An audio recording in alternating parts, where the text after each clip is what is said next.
평생 성실하게 일한 덕분에 제 전 재산이 사라졌습니다. 65세 박 씨의 손에는 서류 한 장이 들려 있었습니다. 법원 경매 개시 결정 통보서였습니다. 이게 말이 됩니까? 내가 뭘 잘못한 겁니까? 30년을 직장에 바쳤습니다. 강남 아파트 한 채가 그 세월의 증거였습니다. 다들 캠핑장 하면 돈 된다고 했어요. 나만 그런 게 아니었다고요. 그는 아파트를 팔았습니다. 15억 원이 통장에 들어온 날, 새 출발이라고 생각했습니다. 대출 8억을 더해 총 20억짜리 캠핑장을 세웠습니다. 개장 첫날 25개 사이트가 전부 찼습니다. 이거 되겠다 싶었죠. 확신이 있었습니다. 그런데 3년 후 캠핑장은 폐허가 되었습니다. 투자금도 아파트도 퇴직금도 전부 사라진 뒤였습니다. 캠핑 붐이 영원할 줄 알았어요. 그게 제 실수였습니다. 도대체 무슨 일이 있었던 걸까요? 지금 노후 자금으로 사업을 고민하고 계신 분이라면 이 이야기를 끝까지 보셔야 합니다. 오늘 방문해 주신 모든 분들께 행복한 일이 가득하시길 기원합니다. 시작하기 전에 구독과 좋아요는 꼭 부탁드립니다. 지금부터 20억 캠핑장에 몰라 65세 제 인생이 송두리째 무너졌습니다를 시작하겠습니다. 2020년 봄, 박 씨는 65번째 생일을 맞았습니다. 30년간 다니던 회사에서 마지막 출근을 하는 날이었습니다. 동료들이 마련한 작은 퇴직 행사가 있었습니다. 박 씨는 그날 조용히 사무실 문을 닫고 나왔습니다. 퇴직금 통장에 2억 원이 들어온 것이 전부였습니다. 강남구에 위치한 아파트 한 채가 그의 전 재산이었습니다. 당시 시세로 약 15억 원에 달하는 아파트였습니다. 30년 직장 생활이 남긴 유일한 자산이었습니다. 은퇴 후 첫 달부터 현실은 빠르게 다가왔습니다. 매달 들어오던 월급이 사라진 것이었습니다. 국민연금으로 매달 90만 원이 지급되었습니다. 강남 생활비를 감당하기엔 턱없이 부족한 금액이었습니다. 관리비와 공과금, 식비만 해도 월 150만 원이 넘었습니다. 박 씨는 자산을 활용할 방법을 고민하기 시작했습니다. 아파트를 전세로 내놓는 방법도 생각해 보았습니다. 당시 전세 시세로 보증금 약 8억 원을 받을 수 있었습니다. 하지만 그 자금을 굴릴 마땅한 방법이 없었습니다. 은행 정기예금 금리는 연 2%대에 불과한 시기였습니다. 8억을 예치해도 연 이자는 1,600만 원 수준이었습니다. 박 씨는 직접 사업에 나서는 쪽으로 생각을 바꿨습니다. 바로 그때 캠핑 산업이 눈에 들어왔습니다. 2020년은 코로나 팬데믹이 본격화된 해였습니다.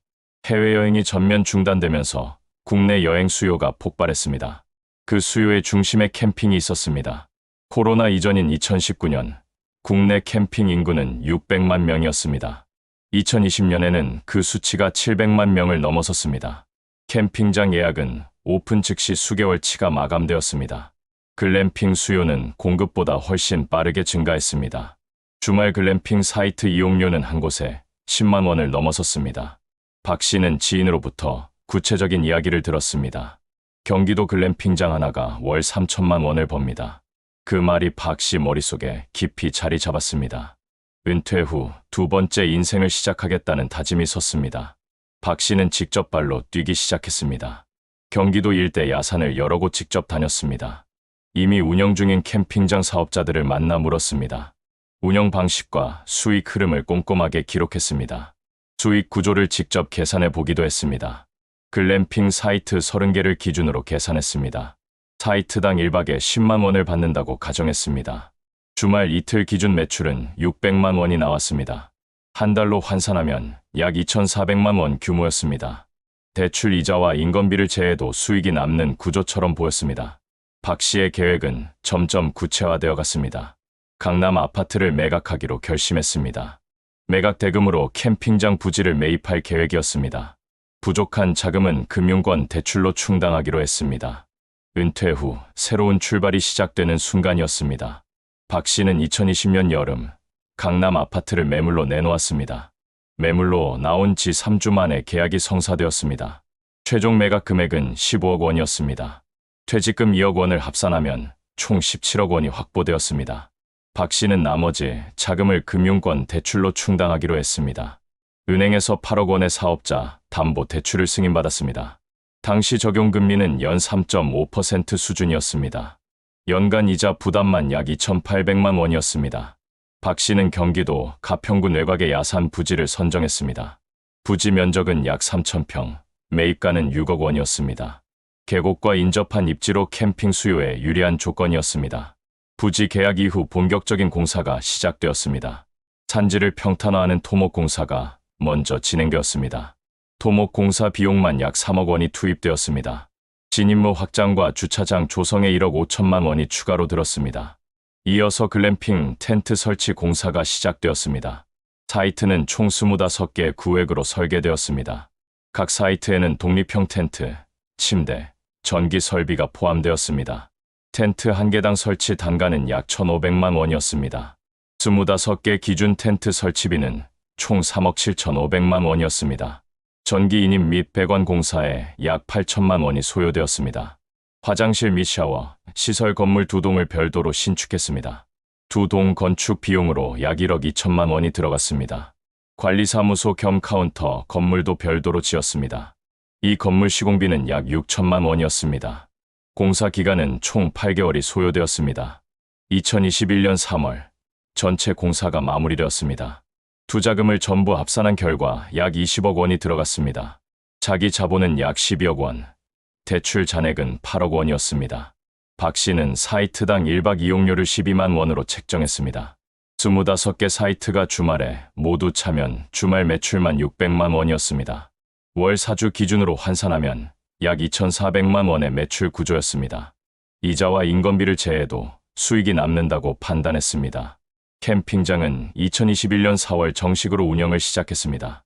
개장 첫 달 주말 예약은 100% 마감되었습니다. 개장 첫 달부터 예약은 빠르게 채워지기 시작했습니다.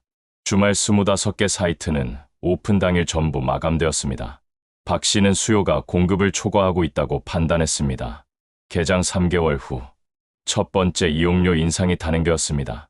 기존 1박 12만 원에서 15만 원으로 조정되었습니다. 인상 이후에도 주말 예약은 영향 없이 유지되었습니다. 박 씨는 수요가 가격에 둔감하다고 해석했습니다. 개장 6개월 후 두 번째 이용료 인상이 이뤄졌습니다. 이용료는 15만 원에서 18만 원으로 다시 올랐습니다. 총 2차례에 걸쳐 1박 이용료는 50% 상승했습니다. 가격 인상과 함께 새로운 예약 정책도 도입되었습니다. 주말 예약은 반드시 2박 단위로만 가능하게 바뀌었습니다. 1박 단독 예약은 주말에 허용되지 않았습니다. 주말 2박 기준 기본 이용료는 36만 원이 되었습니다. 주말 25개 사이트 풀 예약 시 매출은 900만 원이었습니다. 박 씨는 이 구조의 추가 수익 정책을 더 얹기 시작했습니다. 차량 1대를 초과하면 대당 2만 원의 추가 요금을 부과했습니다. 기본 인원 2인을 초과하면 1인당 1만 5천 원을 받았습니다. 공식 입실 시간은 오후 3시로 규정되었습니다. 오후 1시 이전 조기 입실 시 3만 원이 추가 청구되었습니다. 이 정책들은 예약 페이지 하단에 별도로 명시되었습니다. 4인 가족이 차량 2대로 조기 입실하는 경우를 계산했습니다. 기본 이용료 36만 원에 차량 추가 2만 원이 더해졌습니다. 초과 인원 2명분 3만 원, 조기 입실 3만 원이 추가되었습니다. 실질 결제 금액은 44만 원에 달하는 구조였습니다. 박 씨는 이 수익 구조가 충분히 지속 가능하다고 봤습니다. 당시 캠핑 수요는 여전히 공급보다 높은 상태였습니다. 대안이 부족한 고객들은 선택지가 많지 않았습니다. 하지만 예약 확정 후 비용문의 전화가 늘어나기 시작했습니다. 안내에 없던 요금이 현장에서 추가됩니다. 이런 불만 내용이 예약 플랫폼 게시판에 오르기 시작했습니다. 박 씨는 이 신호를 심각하게 받아들이지 않았습니다. 예약이 채워지는 동안은 문제가 없다고 여겼습니다. 캠핑장 운영 초기, 청소 인력은 3명이 배치되어 있었습니다. 이들은 퇴실 후 사이트 청소와 화장실 관리를 맡았습니다. 25개 사이트를 3명이 분담해서 관리하는 구조였습니다. 박 씨는 운영 6개월 후 인건비 항목을 재검토했습니다. 청소 인력 3명의 월 인건비는 약 360만 원이었습니다. 매출 대비 인건비 비중이 높다고 판단했습니다. 결국 청소 인력을 3명에서 1명으로 줄이는 결정을 내렸습니다.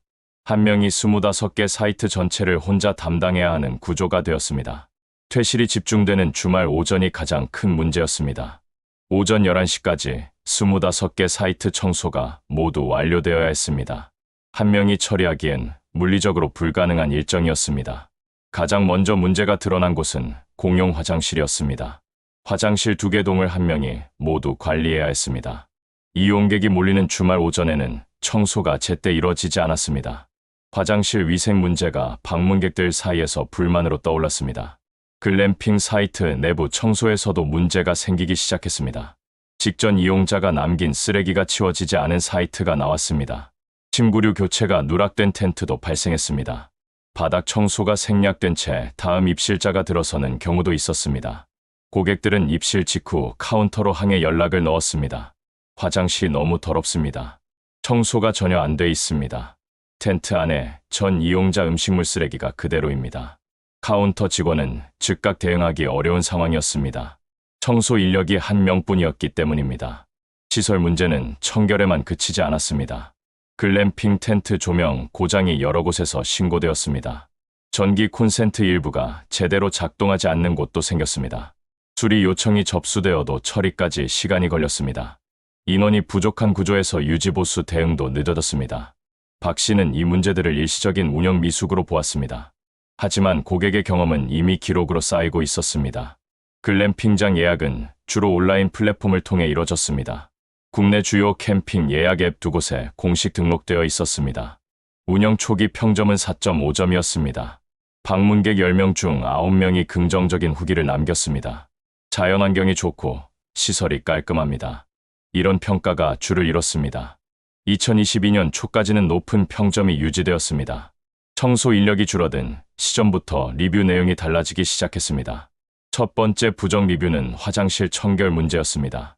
이어서 글램핑 내부 위생 관련 리뷰가 잇따라 올라왔습니다. 추가 요금 정책에 대한 불만도 리뷰로 쌓이기 시작했습니다. 안내에 없던 금액이 현장에서 청구되었습니다.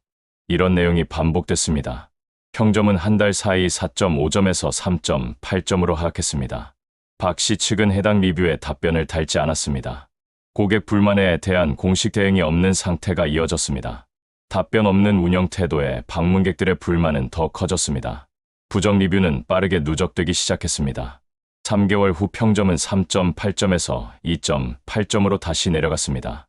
리뷰 게시판에는 구체적인 불만 사례들이 계속 쌓였습니다. 화장실 냄새가 심해 아이들이 힘들었습니다. 입실 시 텐트에 이전 이용자 쓰레기가 그대로였습니다. 추가 요금 항목이 너무 많습니다. 다시는 오지 않겠습니다. 이런 리뷰들이 검색 상단에 노출되기 시작했습니다. 신규 예약자들은 리뷰를 먼저 확인하는 구조였습니다. 낮은 평점의 캠핑장을 선택할 이유는 없었습니다. 예약 건수가 눈에 띄게 감소하기 시작했습니다. 성수기임에도 주말 예약이 60%를 넘지 못하는 날이 생겼습니다. 박 씨 측은 플랫폼 측에 부정 리뷰 삭제를 요청했습니다. 플랫폼은 사실에 근거한 리뷰는 삭제할 수 없다고 통보했습니다. 결국 평점은 계속 하락해 2.0점까지 내려갔습니다. 개장 초기 4.5점과 비교하면 절반에도 미치지 못하는 수치였습니다.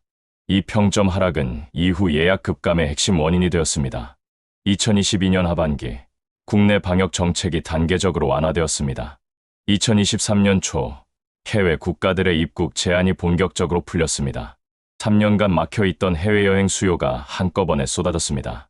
인천공항 출국자 수는 2023년 1분기부터 급격히 회복되었습니다. 일본, 동남아, 유럽 노선 항공권이 빠르게 채워졌습니다. 국내 여행 수요는 해외로 분산되기 시작했습니다. 캠핑 수요도 이 흐름에서 예외가 아니었습니다. 2020년에서 2022년까지 캠핑 인구는 꾸준히 증가했습니다. 그러나 2023년부터 그 증가세가 멈추기 시작했습니다. 캠핑 예약 플랫폼의 전체 예약량은 전년 대비 줄어들었습니다. 수요 감소와 함께 공급 측면에서도 변화가 생겼습니다. 2020년부터 2022년 사이 전국 캠핑장 수는 급격히 늘었습니다. 캠핑 붐을 보고 진입한 신규 사업자들이 대거 늘어난 결과였습니다. 경기도 일대에만 수백 개의 새로운 캠핑장이 생겨났습니다. 신규 캠핑장들은 시설 수준이 높고 이용료는 경쟁적으로 낮췄습니다. 청결 관리와 고객 서비스에 집중한 업체들이 빠르게 평판을 쌓았습니다. 시장은 공급 초과 상태로 전환되기 시작했습니다. 소비자의 선택지는 2020년보다 훨씬 넓어졌습니다. 평점 낮은 캠핑장을 굳이 선택할 이유가 없어졌습니다. 박 씨 캠핑장의 경쟁 환경은 개장 초기와 완전히 달라져 있었습니다. 개장 당시에는 수요가 공급을 압도했습니다. 2023년에는 공급이 수요를 초과하는 구조로 바뀌었습니다. 박 씨 캠핑장의 주말 가동률은 40%대까지 내려갔습니다. 평일 가동률은 10%를 넘지 못하는 날이 이어졌습니다. 25개 사이트 중 실제 운영되는 사이트는 10개 안팎이었습니다. 월 매출은 개장 초기 대비 절반 이하로 떨어졌습니다. 이용료가 높고 평점은 낮은 구조가 이탈을 더 가속시켰습니다. 가격 경쟁력도 없고 서비스 평판도 나쁜 상황이었습니다. 캠핑 붐이라는 시대의 파도가 빠져나가고 있었습니다. 박씨 캠핑장은 그 파도 위에 세워진 구조물이었습니다. 매출이 줄어드는 동안 고정 지출은 그대로였습니다. 대출 잔액 8억 원에 대한 이자는 매달 청구되었습니다. 연 3.5%로 시작했던 대출 금리는 이미 오른 상태였습니다. 2022년 한국은행은 기준금리를 연속으로 인상했습니다. 박 씨의 사업자 대출 금리는 연 6.2%까지 올라 있었습니다. 월 이자 부담은 약 413만 원으로 늘어나 있었습니다. 개장 초기보다 월 이자가 150만 원 이상 증가한 수치였습니다. 전기료, 수도료, 유지비 등 고정비도 월 200만 원 수준이었습니다. 인건비는 최소화했지만 운영 인력 인건비로 월 250만 원이 나갔습니다. 매달 나가는 고정 지출 합계는 약 860만 원이었습니다. 주말 가동률 40%를 기준으로 월 매출을 계산했습니다. 25개 사이트 중 평균 10개 운영, 1박 18만 원 기준이었습니다. 주말 이틀, 월 4주 기준 매출은 약 1,440만 원이었습니다. 평일 매출을 더해도 총 월 매출은 1,600만 원을 넘지 못했습니다. 고정 지출 860만 원을 제하면 월 순수익은 740만 원이었습니다. 그러나 이 수치는 대출 원금 상환을 포함하지 않은 숫자였습니다. 원금 상환까지 포함하면 매달 실질 적자가 발생했습니다. 박 씨는 원금 상환을 유예하며 이자만 납부하는 방식을 택했습니다. 가동률이 더 내려간 달에는 이자 납부도 어려워졌습니다. 2023년 4분기 첫 번째 이자 연체가 발생했습니다. 은행은 즉시 연체 사실을 공식 통보했습니다. 연체 이후 대출 금리에 연체 가상금리가 추가 적용되었습니다. 실질 적용 금리는 연 9%에 근접하는 수준이 되었습니다. 박 씨는 추가 자금 조달을 시도했습니다. 하지만 연체 기록이 생긴 상태에서 추가 대출은 불가능했습니다. 보유 자산 중 현금화할 수 있는 것은 남아있지 않았습니다. 강남 아파트는 이미 매각한 상태였습니다. 퇴직금과 아파트 매각 대금 전액이 캠핑장에 투입된 상태였습니다. 은행은 담보로 설정된 캠핑장 부지에 대해 경매를 신청했습니다. 2024년 초 법원으로부터 경매 개시 결정 통보서가 도착했습니다. 박 씨가 4년간 일군 캠핑장은 경매 절차에 들어갔습니다. 박 씨의 캠핑장은 결국 경매를 통해 제3자에게 넘어갔습니다. 낙찰가는 감정가의 68% 수준에 그쳤습니다. 대출 원금과 이자, 연체료를 정산하고 나면 남는 것이 없었습니다. 30년 직장 생활로 모은 자산은 4년 만에 소진되었습니다. 이 사례를 단순히 개인의 실수로 보기는 어렵습니다. 박 씨의 판단 오류가 없었던 것은 아닙니다. 그러나 그 판단이 이루어진 배경을 먼저 살펴야 합니다. 2020년 캠핑 붐은 실제로 존재했던 시장 흐름이었습니다. 당시 데이터만으로 보면 캠핑장 투자는 합리적인 선택처럼 보였습니다. 문제는 그 수요가 구조적 수요가 아니었다는 점입니다. 코로나라는 외부 충격이 만들어낸 일시적 수요였습니다. 외부 충격이 사라지자 수요도 함께 빠져나갔습니다. 두 번째 문제는 고정비 구조였습니다. 8억 원의 대출은 매출이 줄어도 이자를 요구했습니다. 가동률이 떨어져도 전기료와 인건비는 줄지 않았습니다. 수익은 변동하지만 지출은 고정된 구조였습니다. 이 구조에서 매출 하락은 곧 적자로 이어졌습니다. 세 번째 문제는 서비스 관리의 실패였습니다. 인건비를 줄이는 결정은 단기 수익을 위한 선택이었습니다. 그러나 서비스 품질 하락은 평판을 무너뜨렸습니다. 평판이 무너지자 예약이 줄었고 매출도 함께 줄었습니다. 비용 절감이 오히려 더 큰 손실로 이어진 구조였습니다. 노후 자산을 단일 사업에 전액 투입하는 방식은 위험합니다. 수익이 날 때는 문제가 보이지 않습니다. 그러나 시장이 바뀌면 전체 자산이 동시에 위험에 처합니다. 대출을 활용한 투자는 수익뿐 아니라 손실도 확대합니다. 자기 자본만으로 손실을 보면 원금이 줄어드는 것으로 끝납니다. 대출이 포함된 손실은 원금을 넘어서 부채로 이어집니다. 박 씨의 사례는 특별한 이야기가 아닙니다. 비슷한 시기에 비슷한 판단을 한 사람들이 적지 않았습니다. 시대의 흐름을 읽는 것만큼 중요한 것이 있습니다. 그 흐름이 언제 끝날지를 함께 보는 시각입니다.